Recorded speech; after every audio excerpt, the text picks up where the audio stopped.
Sesuatu yang diakhiri dengan mati berarti kehidupan yang sebelum mati itu tidak ada arti, tidak bermakna. Dunia ini bukan hidup yang hakiki. Kehidupan yang hakiki setelah mati. Dan kematian kita cuma sekali. Tidak akan mati lagi. Kalau sudah meninggal dunia dan kita pisah dari dunia menuju ke akhirat melalui proses di alam barzakh, kuburan kita menghadap mungkar nakir kita, kemudian bisa kuburan kita menjadi taman dari taman surga, bisa jadi lubang dari lubang neraka, dan yakini kehidupan kita nanti di alam kubur jauh lebih panjang daripada hidup kita di dunia. Ada orang di bawah kuburannya masing-masing itu sudah ratusan tahun, padahal usia mereka ada yang masih muda, bahkan ada yang masih bayi. Habis kita dibangkitkan oleh Allah Subhanahu wa taala, sekian tahun kita di alam kubur, dibangkitkan oleh Allah Subhanahu wa taala, terjadilah hari kiamat dan kita akan menghadap Allah untuk dihisab. Habis proses hisab, fariqun fil jannah wa fariqun fis sa'ir. Satu golongan masuk ke surga dan satu golongan masuk neraka. Dan disitulah makna kehidupan yang abadi. Bisa abadi di neraka, bisa abadi di dalam surga.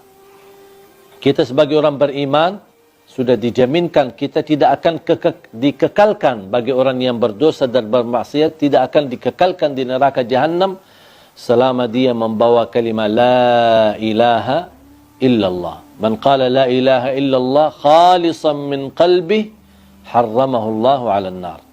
Di riwayat adkhalahu Allahu al-jannah. Diharamkan, dikekalkan di neraka Jahannam bagi orang-orang yang membawa kalimat la ilaha illallah.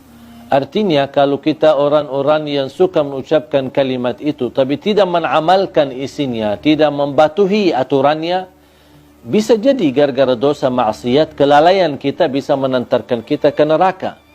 Tetapi salah satu jaminan tidak akan kekal di neraka Jahannam adalah la ilaha illallah. Dan mohon maaf, siapa yang mau sebelum ke surga mampir ke neraka dulu? Kira-kira siapa yang berkenan?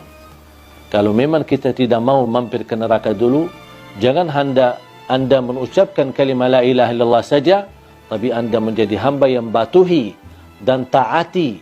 Jadikan hidup di dunia ini adalah surga kita di dunia dengan kalimat la ilaha illallah. Itulah dengan kalimat la ilaha illallah, dengan kita mempunyai syarat-syaratnya, mengamalkan isinya, membatuhi dan mengikuti aturannya, kita akan diselamatkan oleh Allah Subhanahu wa taala dan akan kita bahagia dalam kehidupan kita di dunia yang sementara dan juga akan bahagia selama-lamanya nanti di akhirat.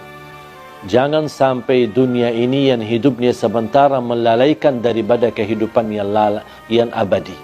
Banyak orang masih memilih kehidupan enak, tapi nanti di akhirat sengsara. Jadikan hidupan di dunia ini, walaupun anda hadapi susah, tantangan, tak apa-apa. Semua bakal berlalu. Dan segala sesuatu di dunia ini, biarpun yang paling enak kita dapat. Anggaplah kita kaya, orang yang paling kaya raya. Tapi ujungnya mati, buat apa kekayaan itu?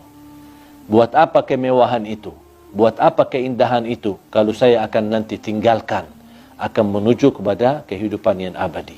Makanya harus kita fikir cerdas untuk memperjuangkan kehidupan yang abadi, yang insya-Allah akan kita menjadi orang yang kekal di dalam surga Allah Subhanahu wa taala. Insya-Allah tanpa mampir ke neraka. Amin ya rabbal. Ada satu tanda malaikatul maut cabut nyawa kita, itu sudah mati. Itu tandanya. Kenapa Allah Subhanahu wa taala sembunyikan kematian dan proses kematian itu? Bisa ada orang mati mendadak. Bisa ada orang mati karena kecelakaan. Bisa ada orang mati karena apapun terjadi. Bahkan bisa ada orang karena sehat, tidak ada apa-apanya, justru dia merawat orang tuanya, pulang pergi ke rumah sakit, malah justru anaknya yang mati duluan. Tidak ada yang bisa memastikan dan membuktikan ada tanda-tanda sebelum kematian. Tidak ada tanda melalui mimpi, tidak ada tanda dalam tubuh kita atau akan terjadi di waktu asar atau di waktu yang lain. Tidak ada tanda sama sekali.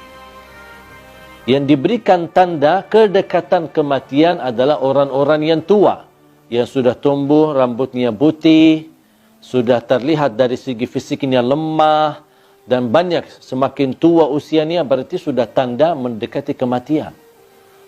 Allah Subhanahu wa taala berfirman, kiamat aja dekat, wa narahu qariba. Kiamat aja yang kita merasa begitu jauh, masih lama prosesnya dan masih panjang kehidupannya menuju hari kiamat, Allah masih sebutkan hari kiamat itu sangat dekat. Dan menurut saya, tidak perlu kita fikirkan kapan kita mati atau apa tanda-tanda.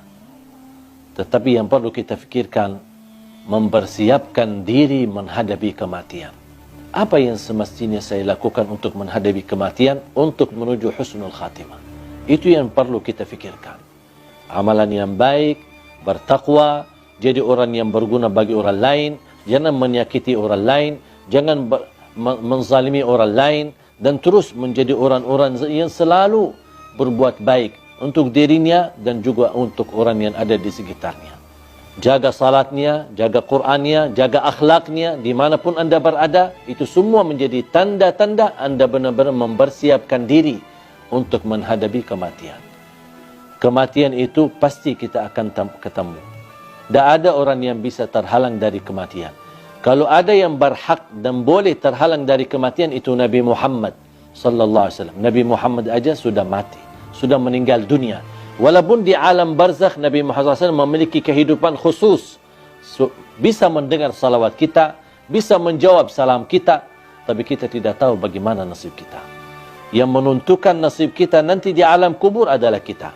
Apapun yang kita isi dalam kehidupan kita, itu yang akan menjadi hasilnya kita akan ambil panennya nanti di alam kubur dan di akhirat.